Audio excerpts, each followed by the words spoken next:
এক ব্যক্তি মসজিদের ভিতরে ঘুমাচ্ছিলেন। হঠাৎ করে তার ঘুম ভেঙে গেল স্বপ্নদোষ হওয়ার কারণে। তিনি তৎক্ষণাৎ ঘুম থেকে উঠে তাড়াতাড়ি তিনি ফরজ গোসল সেরে নিলেন এবং শরীর পাক পবিত্র করে নিলেন। তারপর আবার একটু বিশ্রাম করতে গেলেন, আবার ঘুমিয়ে পড়লেন। কিন্তু আবার কি কাণ্ড দেখুন, আবার তার স্বপ্নদোষের কারণে ঘুম ভেঙে গেল। আবার তিনি উঠলেন, এবার তিনি সেই শীতের রাত্রে গোসল করলেন। এবার গোসল করার পর তার শরীরটা দুর্বল হয়ে গেল। তিনি আবার পরিষ্কার পরিচ্ছন্ন হয়ে যখন একটু আবার বিশ্রাম নিতে গেলেন, এইবার তিনি স্বপ্নে দেখতে পেলেন এক লোক তাকে বলতেছে, তুমি এই সততার কারণে, এই সুন্দর আমলের কারণে তুমি কি চাও? তুমি কি সুন্দর আমল করার ক্ষমতা চাও না ইসলাম চাও?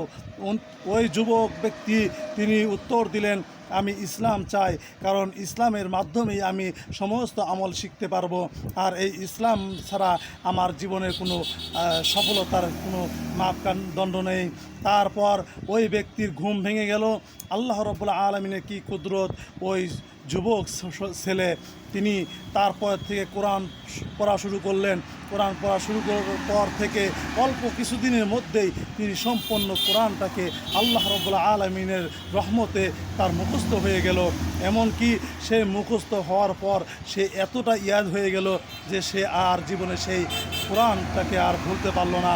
আল্লাহ রাব্বুল আলামিন এইভাবে তাকে সম্মানিত করলেন, শুধু তিনি যে পরিষ্কার পরিচ্ছন্ন হওয়ার কারণে। আল্লাহ রাব্বুল আলামিনের কাছে আমরা চাবো যেন ফরজ গোসল আমাদের দেরি না হয়ে যায়। আল্লাহ রাব্বুল আলামিন আমাদের তৌফিক দান করুন, আমিন।